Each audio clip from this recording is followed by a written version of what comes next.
warahmatullahi wabarakatuh. Hai Bapak Ibu semua, perkenalkan kami mahasiswa PPG calon guru gelombang 2 tahun 2024 mahasiswa Universitas Syekh Kuala Banda Aceh. Kami di sini PPL di SMK Negeri 1 Banda Aceh.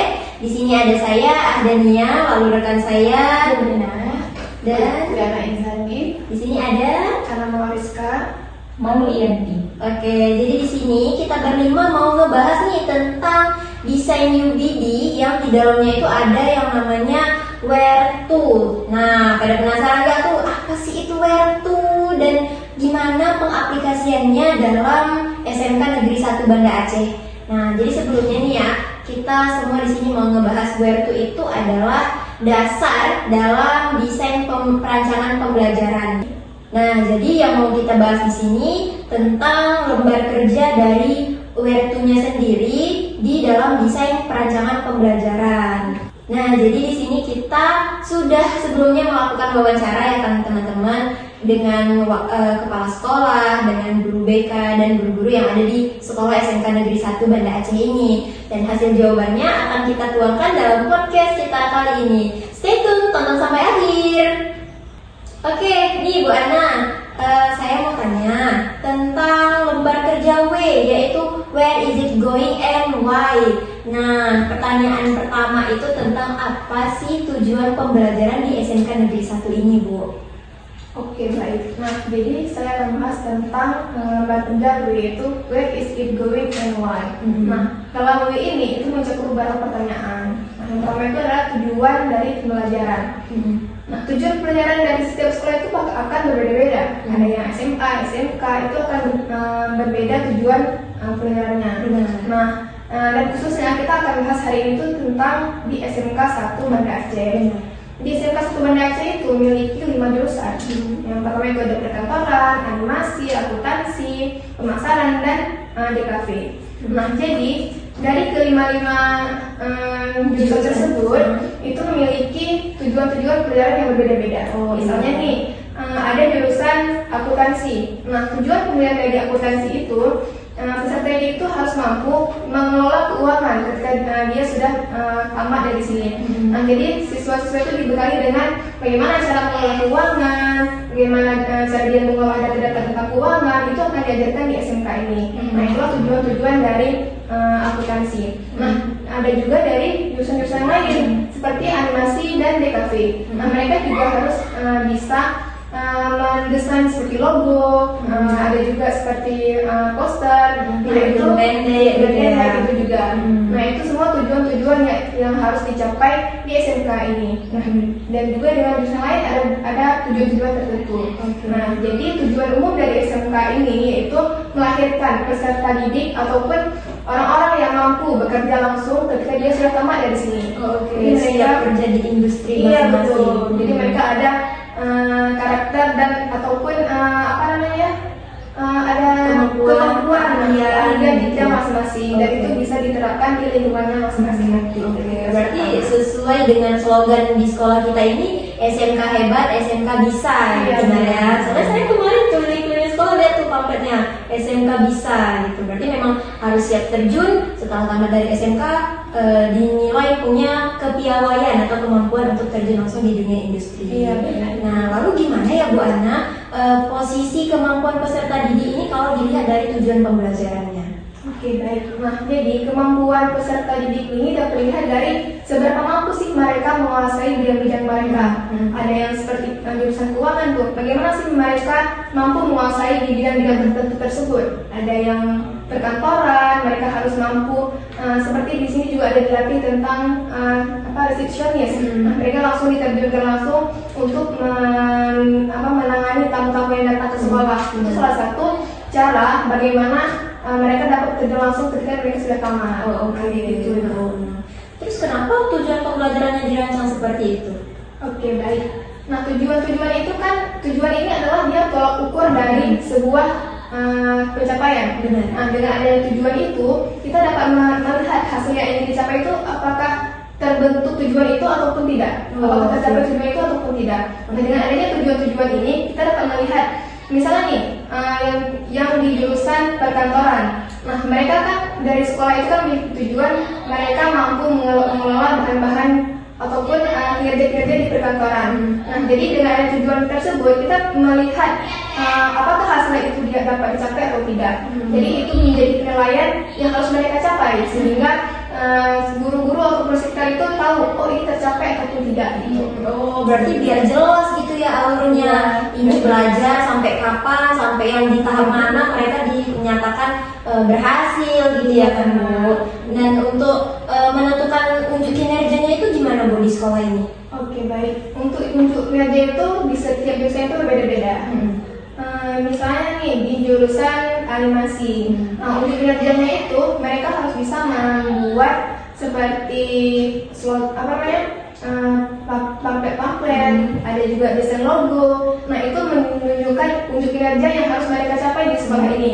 Ada juga tentang pemasaran. Nah mereka harus tahu gimana sih cara memasarkan produk-produk, cara promosinya, bagaimana sistem pasarnya. Itu mereka harus mengetahui bagaimana cara-cara tersebut gitu. Dan harus digali lagi di situ ya sesuai dengan bidang siswanya masing-masing. Iya, benar. Oke, berarti tadi ada 5 jurusan di SMK Negeri 1 ini. Pertama ada pemasaran, DKV. oh ada DKV. DKV itu apa Bu kepanjangannya? Ya, DKV itu desain komunikasi visual. Oke, ada pemasaran, DKV atau desain komunikasi visual, lalu ada animasi, ada aplikasi, terus ada perkantoran, manajemen layanan perkantoran Bu ya. Nah, terakhir nih Bu, untuk Bu Ana di sesi lembar kerja W, apa yang menjadi kriteria kalau tujuannya itu sudah dicapai siswa? Oke. Jadi kriteria penilaian itu dan yang harus dipahami itu, nah setiap peserta didik sebelum mereka menghasilkan sebuah proyek ataupun hasil yang bisa dapat secara nyata, mereka sebelumnya harus memahami dulu materi-materi sebelum menuju ke proyek langsung ke lapangan ataupun ke proyeknya. Nah mereka kan harus dibekali dulu dengan materi-materi, misalnya tentang logo, bagaimana cara mendesain logo, bentuk logonya di mana, itu menjadi kriteria penilaian. Nah dan juga setelah mereka memahami materi-materi ataupun teorinya, mereka juga harus dapat mengaplikasikannya ke dalam desain tersebut. Nah itu menjadi penilaian juga. Nah kemudian juga ada kreativitas dan inovasi. Tidak mungkin misalnya mereka sudah belajar tentang desain, tidak mungkin desain itu hanya ngikut aja melompat di satu logo ataupun satu desain. Mereka dikembangkan ya, ya. nah, mereka harus memiliki inovasi-inovasi yang kreatif yang dapat mengembangkan terus pemikiran-pemikiran atau ide mereka begitu. Terima kasih untuk di lembar kerja W terjawab sudah nih teman-teman. Bapak Ibu semua tadi sudah dijelaskan oleh rekan kita ada Ibu Ana mengenai lembar kerja W atau where is it going and why. Sekarang kita masuk kepada lembar kerja H atau hook the student. Tapi saya masih mau tanyanya kepada Bu Ana lagi nih. Saya tertarik dengan jawaban Bu Ana. Bu Ana, gimana caranya menggugah pemikiran siswa untuk terlibat dalam ide-ide besar melakukan unjuk kinerja yang tadi Bu Ana katakan? Oke, baik. Nah, peserta didik itu dia harus memiliki pemikiran-pemikiran yang kreatif dan berpikir. Iya. Nah, jadi kita sebagai guru ini kita harus membangkitkan jiwa kritis di critical thinking. Ya, betul. Critical thinking di peserta didik itu. Gimana caranya? Misalnya bisa dengan cara kita memperkenalkan kepada peserta didik itu orang-orang yang sudah sukses. Misalnya ada yang tamatan-tamatan SMK nih yang sudah sukses menjadi wirausahawan, ada yang bekerja di kantoran, ada yang juga bekerja di bank. Nah itu semuanya bisa kita perkenalkan kepada mereka. Nah hal itu juga akan menggugah motivasi mereka, meningkatkan motivasi mereka dalam belajar. Akhirnya jadi memunculkanlah ide-ide baru daripada peserta didik kita. Wah, keren sekali. Kalau Bu Molly saya mau tanya dong Bu Molly, situasi apa saja yang melibatkan peserta didik ini untuk membuat ide-ide besar ini konkret gitu, untuk terlihat ide-ide besar itu sangat penting kayak gitu Bu. Oke. Jadi kita bisa lihat dari contoh konkretnya itu seperti yang baru-baru saja kita lakukan ya Bu Asda, kita melakukan bazar. Oh iya, beberapa bulan lalu ya. Jadi di sini yang memegang perannya itu tidak hanya anak-anak kita dari jurusan pemasaran saja, tetapi juga mereka berkolaborasi dengan temannya dari jurusan desain. Jadi, Oh ada kerjasamanya gitu. ada Ibu. Jadi Gimana itu? Bu. Oke, jadi di sini anak-anak kita dari jurusan desain itu bisa mendesain mungkin dari segi gambar-gambar atau visual logonya atau mungkin jenis makanan atau apa yang ingin dipamerkan. Jadi mereka memang membuatnya semenarik mungkin begitu. Jadi ketika bazar itu dilaksanakan dan yang konsumennya tidak hanya dari lingkungan sekolah, tetapi juga kita buka untuk lingkungan masyarakat. Jadi di situ anak-anak kita juga bisa langsung berkomunikasi, berperan aktif langsung dalam bidang tersebut. Jadi ada kolaborasi. Kalau yang pemasaran, dia bagaimana cara memasarkannya. Kalau yang si DKV ini atau animasinya membuat cara mengiklankannya gitu Bu ya, untuk mendesainnya. Berarti memang ada kerjasama antar sesama jurusan. Benar. Dan melibatkan masyarakat sekitar. Bagus sekali. Kalau Bu Lulu sehat Bu? Oke. Bu Lulu boleh saya tanya? Oke, Bu Lulu saya mau tanya nih, masih tentang hook the student. Gimana ya pendekatan penyampaian materi sehingga menghasilkan minat dan keingintahuan siswa terhadap materi yang dibahas itu? Kalau untuk pendekatan sendiri, ini pendekatan yang efektif untuk di SMK Negeri 1 Banda Aceh itu adalah dengan pembelajaran berbasis proyek, di mana guru bisa memberikan tugas proyek kepada siswa untuk bekerja sama dalam kelompok dan menyelesaikan permasalahan nyata, baik di bidang komunikasi, desain visual, pemasaran bisnis retail, bidang digital, animasi dan manajemen perkantoran dan lainnya. Itu pendekatan ini menumbuhkan minat dan cara yang relevan terhadap bidang mereka, sekaligus membangun keterampilan yang dapat diterapkan langsung nantinya. Gitu. Oh, berarti maksudnya setiap jurusan itu proyeknya beda-beda sesuai dengan kemampuan dan bidang siswa masing-masing. Gitu. Oke. Kalau Bu Gebi dari tadi di samping saya tapi belum saya tanya-tanya nih. Sekarang saya mau tanya kepada Bu Gebi. Oke, jadi Bu Gebi, pertanyaan saya ini tentang peluang macam apa yang bisa menopang minat siswa, terutama ketika pembelajaran itu rasanya kayak sulit gitu. Kan kadang kita semasa menjadi siswa juga merasa, aduh saya nggak bakal paham nih pembelajaran ini, itu gimana ya Bu? Oke, jadi untuk sekolah kita sendiri ini tadi, kita itu menyediakan program magang atau kerja praktik di perusahaan lokal di sekitar daerah, khususnya di Banda Aceh. Oh ya, karena udah kota Bu ya. Iya benar. Nah, jadi untuk program ini sendiri memberikan peluang kepada para siswa untuk merasakan dan memahami langsung sistem kerja di dunia industri. Jadi mereka nggak cuma dapat teori doang, tapi juga dapat ternyata gini nih pembelajaran yang didapat tadi itu diaplikasikan di real life seperti itu. Nah, jadi untuk pembelajaran langsung atau praktik kerja langsung ini itu nggak cuma mempelajari tentang keterampilan teknisnya aja, tapi juga gimana siswa itu memahami tentang etos kerja, kedisiplinan, dan kemampuan beradaptasi dengan lingkungan dunia pekerjaan. Oh, berarti kadang kan siswa merasa kayak pembelajarannya tuh teorinya panjang kayak begitu terjun ke lapangan langsung ternyata gini, ternyata harus seperti ini. Lagi Bu ya. Kalau untuk hambatannya yang kira-kira menimbulkan resiko kayak siswa nggak berani mengambil keputusan atau rendah imajinasi untuk masa depannya, itu gimana Bu? Nah, kalau untuk hambatan sendiri itu siswa kita itu sebenarnya memiliki tingkat motivasi yang kurang. Jadi untuk pengambilan inisiatif itu sangat kurang. Misalnya dalam pembelajaran sendiri juga seperti itu. Tingkat motivasi siswa untuk menunjukkan dirinya ke depan kelas itu sangat kurang ya. Berarti itu juga berhubungan dengan kepercayaan diri siswa yang rendah, rendah gitu kan.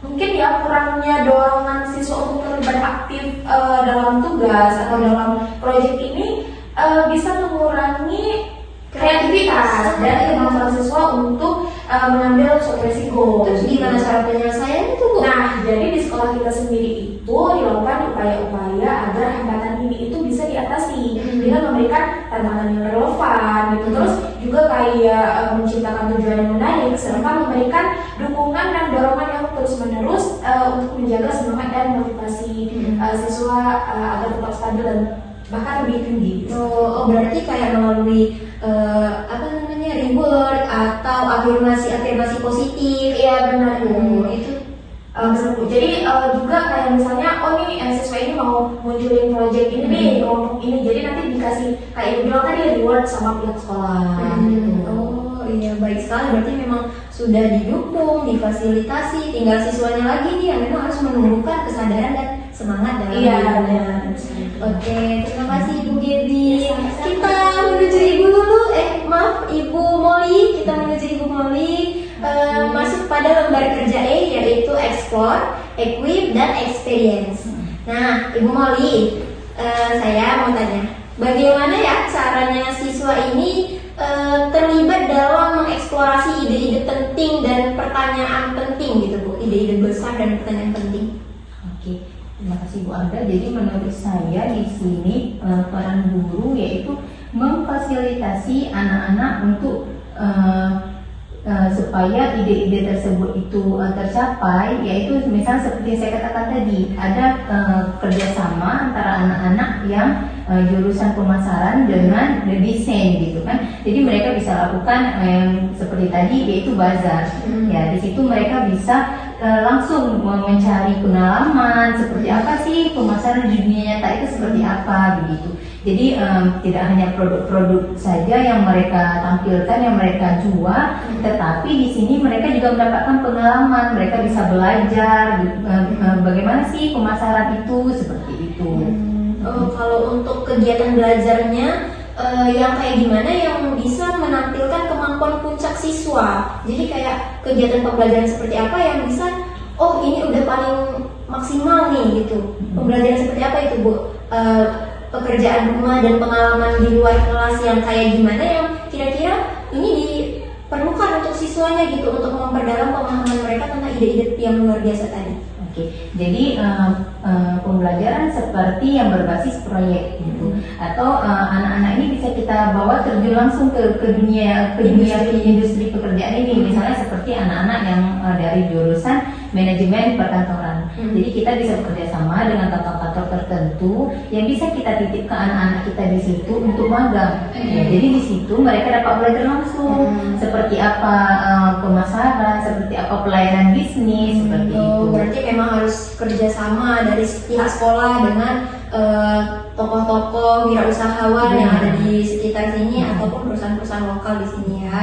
Nah, baik, terima kasih Ibu Molly. Bapak Ibu, kita memasuki lembar kerja R atau reading, revisit, dan revise.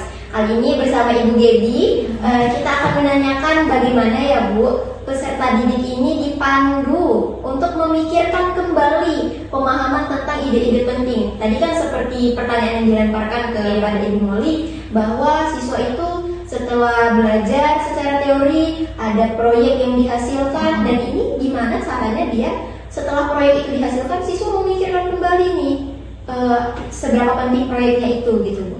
Oke, jadi saya kembalikan dulu sebelum ada proyek tadi ini. Nah, untuk bagian reading kan, jadinya siswa itu merenungkan kembali ide-ide dan pemahaman-pemahaman yang awalnya udah dikasih di dalam pembelajaran, dalam teori seperti itu. Nah, untuk setiap jurusan itu punya cara yang berbeda tergantung jurusan dan bidangnya masing-masing. Tapi cara yang berbeda itu juga disesuaikan lagi dengan jurusan, tapi formatnya sama seperti diskusi kelas, umpan balik dari guru, dan juga kayak review teman sejawat. Oh, review teman sejawat gimana tuh Bu? Ya, review teman sejawat itu semisal nih bagian pemasaran nih, misalnya jurusan pemasaran. Nah, orang pemasaran, siswa dalam bidang pemasaran ini tadi tuh udah belajar mengenai teori strategi pemasaran, ya kan? Nah, terus gimana nih caranya biar mereka tuh mampu tahu nih, kayak guru tuh, oh ini nih mereka nih tahu nih, udah paham nih bagian ini. Nah, jadi siswa itu diajak untuk berpikir kembali tentang bagaimana strategi pemasaran yang udah dipahami sama murid-murid tadi gitu, dengan cara diskusi kelas. Nah, nanti di akhir itu ada umpan balik dari teman dan juga dari guru. Jadi semacam presentasi, diskusi dan tanya jawab. Oke, berarti jadi dari kelompok yang satu menilai kelompok yang ini kurangnya di mana, harus diperbaiki di bagian apa, seperti itu. Lalu kalau gimana caranya produk atau atau pertunjukan peserta didik ini ditingkatkan melalui revisi berdasarkan penilaian diri dan umpan balik tadi, Bu. Oke, jadi untuk memastikan bahwa siswa ini bisa meningkatkan kualitas hasil kerja mereka melalui revisi, itu didukung sama penilaian diri dan umpan balik. Jadi setiap jurusan itu menerapkan pendekatan ini agar siswa itu mampu mengetahui dan memahami kekuatan dan kelemahan mereka. Nah, jadi di setiap hasil diskusi itu kan ada lembar evaluasi seperti itu, Bu. Lembar evaluasi itu tuh yang dicatat oleh guru masing-masing jurusan. Nah, nanti lembar evaluasi itu yang diberikan kepada peserta didik untuk menilai kekuatan dan kelemahan dari hasil produk mereka tadi. Berarti perlu adanya revisi ini untuk terus memperbaiki ke depannya harus bagaimana. Nah, begitu. Misalnya di bagian pemasaran gitu ya. Jadi kayak nanti murid-murid di bagian pemasaran itu mengetahui, oh ini ternyata kayak teknik marketingnya masih kurang nih gitu. Ternyata di bagian promosinya itu kurang, misalnya kurang menggunakan teknologi. Kan sekarang kita ada banyak teknologi yang untuk kita promosi seperti itu. Nah, jadi di situ dinilai kembali. Iya, apalagi ini udah masuk era 5.0 ya. Iya, berarti emang kayak semua segala sesuatu harus menggunakan teknologi. Oke. Lalu Bu Gaby, gimana caranya peserta didik ini didorong untuk merenungkan pembelajaran dan kinerja mereka yang udah sampai mana nih kinerjanya? Kadang kan siswa itu merasa kayak, oh kemarin kami udah belajar ini, kami udah mempresentasikan ini, berarti kami udah bagus gitu. Gimana caranya biar kinerja mereka ini terus didorong untuk direnungkan kembali? Nah, untuk merenungkan pembelajaran itu melalui berbagai metode refleksi, gitu bukan?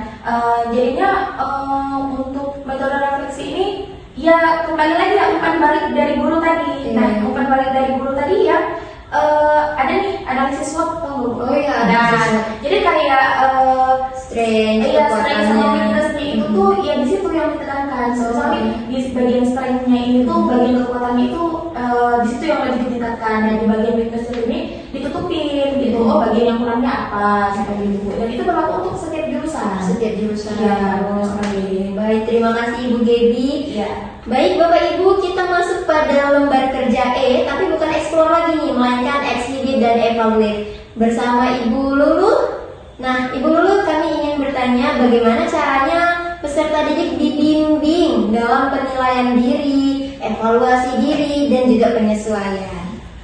Baik, kita di sini membantu siswa untuk melakukan penilaian diri, evaluasi diri, dan penyesuaian diri itu melalui beberapa langkah ya. Yang pertama, kami mengajak siswa untuk melakukan refleksi diri pada setiap pembelajaran gitu, dengan panduan seperti apa yang telah saya pelajari dan apa yang perlu saya tingkatkan.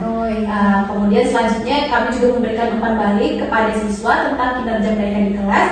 Tidak hanya berupa nilai ya, umpan baliknya kita juga memberikan komentar mengenai kekuatan dan area mana yang perlu diperbaiki guna untuk memberikan evaluasi berdasarkan kompetensi yang telah ditetapkan dari masing-masing jurusan. Misalnya nih, pada jurusan animasi atau desain komunikasi visual, siswa dievaluasi berdasarkan kemampuan mereka dalam menguasai perangkat lunak desain. Sedangkan untuk di jurusan akuntansi itu evaluasinya lebih fokus pada kemampuan siswa dalam memahami prinsip akuntansi gitu. Dan selanjutnya itu selain itu kita juga meningkatkan minat baca pada diri siswa ya, di mana kita membuat program sekolah literasi untuk menambah wawasan siswa itu sebelum memulai pembelajaran. Dari mana tuh sistemnya Bu, literasi itu? Jadi sebelum memulai pembelajaran itu kita siswanya itu wajib untuk membaca terlebih dahulu sebelum melakukan pembelajaran gitu. Di sini evaluasi ini merupakan bentuk evaluasi juga yang menambah wawasan siswa gitu. Evaluasi ini membantu untuk mengetahui sejauh mana mereka telah menguasai materi yang relevan dalam bidang studi tersebut. Berarti walaupun dievaluasi tapi sesuai dengan minat masing-masing. Jadi kayak yang tadi Ibu bilang, yang di bagian desain dia dievaluasi di bagian perangkat lunaknya. Nggak mungkin dia dituntut untuk menghitung pembelajaran yang ada di akuntansi karena memang bukan ranahnya begitu ya Bu. Lalu Bu, gimana caranya peserta didik ini terlibat dalam evaluasi diri untuk mengidentifikasi dirinya, menentukan tujuan masa depannya dan terus memiliki semangat belajar.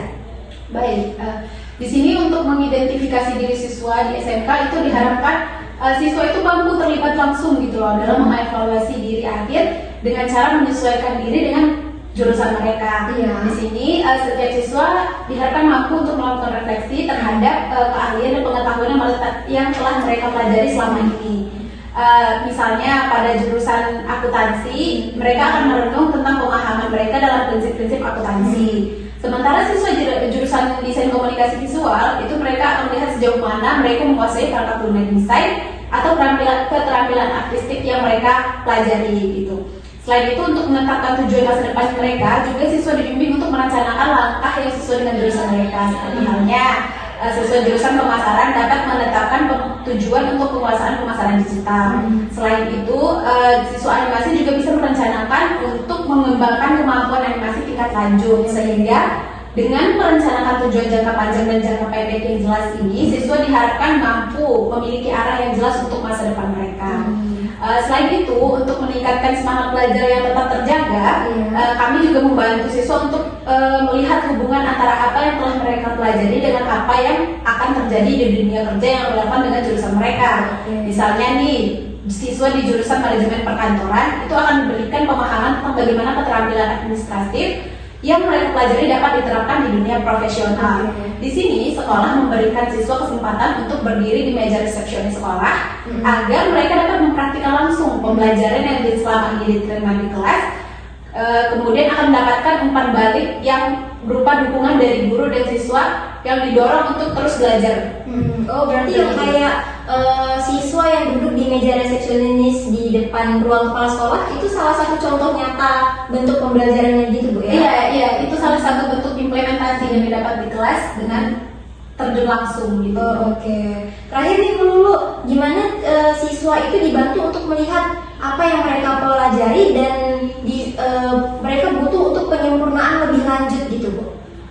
Jadi di sini guru BK itu memberikan bimbingan karir yang itu bekerja sama, kalau misalkan dibutuhkan itu bekerja sama dengan orang tua, dari guru-guru di sekolah dan juga guru BK sendiri tentunya untuk membantu siswa ini memantapkan tujuannya di masa depan.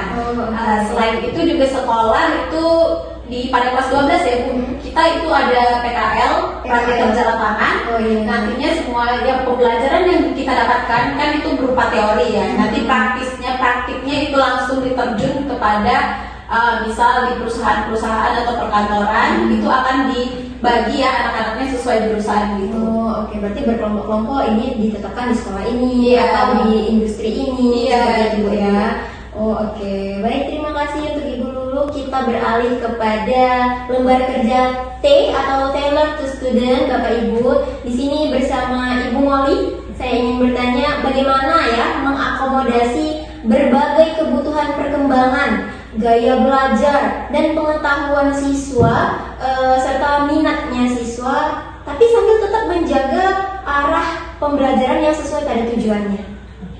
Jadi sebenarnya sebagai seorang pendidik kita harus paham betul bahwa siswa kita memiliki gaya belajar yang berbeda, latar belakang yang berbeda, seperti itu ya, dan tingkat pemahaman juga yang berbeda. Jadi di sini kami guru memberikan seperti contohnya menyelesaikan kasus atau seperti menganalisis data keuangan itu untuk anak-anak jurusan akuntansi, tapi yang memang sudah ada memiliki pengetahuan dasar di bidang itu. Jadi untuk rekan-rekannya yang lainnya mungkin masih awam dengan hal tersebut, kita bisa memberikan modul-modul. Jadi anak-anak kita dampingi untuk menelaah modul-modul terlebih dahulu, seperti disesuaikan sama tingkat kemampuan atau penalaran siswa masing-masing. Oke. Kalau ke Bu Lulu lagi nih, gimana ya Bu cara menyesuaikan yang namanya rencana pembelajaran jika kondisinya tuh berubah gitu Bu, tapi kita harus tetap memaksimalkan keterlibatan dan efektivitas pembelajaran. Baik, kalau di SMK Negeri 1 Banda Aceh sendiri nih kita menggunakan sistem pembelajaran blok ya Bu. Gimana dengan itu tuh mengikuti kegiatan siklus sekolah gitu. Kita ini sistem yang memungkinkan materi pembelajaran untuk disampaikan dalam waktu tertentu. Di mana siswa itu fokus pada mata pelajaran atau topik dalam jangka waktu yang lebih panjang gitu loh. Jadi jika terjadi perubahan kondisi atau seperti gangguan dari luar atau perubahan jadwal, itu rencana pembelajaran dapat disesuaikan dengan menyesuaikan siklus ini agar tetap pembelajaran itu tetap efektif gitu. Kayak contohnya itu jika ada perubahan mendadak yang mengharuskan pengurangan waktu di kelas gitu. Pembelajaran ini dapat diatur ulang dengan membagi materi menjadi sesi yang lebih intensif sehingga guru dapat memprioritaskan topik yang paling penting atau yang membutuhkan latihan lebih intensif untuk menjaga agar siswa ini tetap terlibat gitu, dan dapat menguasai materi dengan baik. Dan juga kita kan di SMK ya Bu ya, tentunya itu banyak praktik-praktiknya gitu kan. Ya, jadi sistem ini memberikan fleksibilitas kepada guru untuk menyesuaikan metode pembelajaran seperti memperbanyak sesi praktik langsung, diskusi kelompok atau proyek yang lebih terfokus gitu loh. Dengan demikian diharapkan walaupun terjadi perubahan kondisi, diharapkan proses pembelajaran ini tetap dapat berjalan dengan efektif sehingga siswa ini dapat terlibat secara aktif dan memahami materi yang diajarkan. Begitu. Iya. Berarti memang sangat menarik ya sistem blok yang ada diterapkan di sekolah SMK Negeri 1 ini, karena kalau untuk pembelajaran secara praktek atau secara proyek pasti sangat minim ya, waktu 2 jam itu kayak belum bisa ngapa-ngapain, tiba-tiba waktunya udah habis. Tapi dengan menggunakan kurikulum yang sistem blok seperti ini, waktunya lebih panjang, gurunya juga lebih fleksibel, lebih nyaman dalam menyampaikan pembelajaran atau memfasilitasi siswa menumbuhkan ide-ide baru seperti itu. Nah, baik, kita tadi sudah masuk pada lembar kerja T, sekarang kita masuk pada lembar kerja yang terakhir nih Bapak Ibu, yaitu lembar kerja O atau organize ya. Nah, kepada Ibu Lulu lagi, pertanyaannya adalah pengalaman belajar yang seperti apa atau yang paling baik itu yang kayak gimana sehingga dapat mengembangkan atau memperdalam pemahaman si peserta didik. Baik, untuk pengalaman belajar yang efektif yang kita gunakan di SMK Negeri 1 Banda Aceh itu ada 4 ya Bu. Itu ada proses pembelajaran berbasis proyek, kedua itu praktik kerja lapangan atau magang, kita sering kenal dengan magang ya. Selanjutnya itu ada kunjungan alumni dan profesional. Selain yang terakhir itu ada pameran karya atau kompetisi Bu. Oh, pameran karya atau kompetisi itu berarti lomba? Iya, semacam itu mungkin ya, tapi saya akan menjabarkan ya. Jadi PJBL itu atau proses pembelajaran berbasis proyek itu di mana siswa bekerja dalam tim untuk membuat produk atau simulasi bisnis sesuai bidang keahlian mereka. Sedangkan untuk praktik kerja lapangan itu siswa diharapkan mampu memahami langsung dunia kerja di perusahaan lokal atau menerapkan teori secara praktis gitu. Dan yang untuk kunjungan alumni itu khusus ya Bu, kunjungan itu diharapkan untuk mampu membuka diskusi gitu dengan profesional untuk memperluas wawasan siswa, terlebih dengan untuk karir mereka ke depannya gitu kan masih bingung nih mereka mau lanjutnya Jadi kemana. ada gambaran dari profesional yang sudah diundang langsung atau alumni yang sudah berhasil diundang datang ke sekolah, kasih tahu nih kepada siswa-siswi di sini. Iya begitu Bu, sehingga kan meningkatkan motivasi mereka juga ya ke depannya. Jadi untuk pameran karya sendiri nih seperti yang Ibu tanyakan tadi, itu merupakan ajang untuk memamerkan karya atau ikut kompetisi yang meningkatkan kepercayaan diri dan kualitas hasil kerja siswa gitu loh. Dimana pendekatan ini meningkatkan keterampilan praktis, berpikir kritis dan pemahaman konsep yang nyata gitu. Oke, berarti kompetisi itu antar siswa, antar jurusan seperti itu Bu ya. Nah, kalau ke Ibu Gaby, gimana caranya meminimalkan kemungkinan kesalahpahaman? Gimana tuh Bu? Oke, jadi di SMK kita sendiri ya, untuk meminimalkan kemungkinan kesalahpahaman itu kami menerapkan berbagai strategi komunikasi efektif. Jadi salah satu caranya adalah dengan memastikan instruksi dan penjelasan yang diberikan oleh guru itu secara jelas dan terperinci. Nah, jadi guru itu ya selalu mendorong siswa untuk mengajukan pertanyaan pancing apabila ada yang belum memahami instruksi dari penjelasan yang telah diberikan oleh guru. Terus juga ya kayak sesi tanya jawab itu rutin diadakan untuk mengklarifikasi materi yang sudah dipelajari. Dan terus juga kami juga itu memanfaatkan teknologi kayak pembelajaran digital untuk memastikan bahwa semua materi pembelajaran itu dapat diakses di mana saja. Nah, dengan langkah-langkah ini itu untuk kesalahpahaman dalam pembelajaran itu dapat diminimalkan, dapat diminimalisir gitu. Dapat diminimalisir. Benar. Terus siswa juga memiliki kesempatan yang lebih besar untuk belajar secara efektif dan mencapai hasil yang diharapkan. Oke, kalau Bu Ana saya mau tanya, gimana caranya mengatur dan mengurutkan pengajaran dan pembelajaran untuk memaksimalkan keterlibatan dan efektivitas? Gimana tuh, Bu? Oke, baik. Ini cara mengatur biar siswa itu lebih terlibat dan lebih efektif ya pengajarannya. Oke, jadi sebelum memulai pelajaran itu, guru itu harus menetapkan tujuan dari pelajaran tersebut. Nah, dengan adanya tujuan yang jelas, maka guru bisa merancang bagaimana sih pembelajaran yang cocok itu yang akan diberikan itu bagaimana gitu. Nah, jadi dengan adanya tujuan yang jelas dan kita memahami tujuan yang kita tetapkan tersebut, kita bisa merancang pelajaran itu yang lebih bagus. Misalnya dengan menggunakan media teknologi kayak sekarang itu kita sudah banyak media yang dapat digunakan dalam pelajaran, misalnya media YouTube, media Canva ataupun yang lainnya. Nah, dan juga agar lebih meningkatkan motivasi siswa dan melibatkan siswa itu, kita juga bisa menggunakan proyek-proyek yang nyata gitu, yang langsung bisa menghasilkan hasil. Itu akan lebih memaksimalkan dan meningkatkan motivasi siswa untuk belajar gitu. Oke, berarti yang bisa ditangkap di sini adalah menentukan tujuan yang ingin dicapai dari sebuah pembelajaran. Baru nanti di situ kita tentukan lagi bagaimana penilaiannya, bagaimana medianya, seperti itu Bu ya, dan metode pembelajarannya. Baik, Bapak Ibu sekalian, itulah dia yang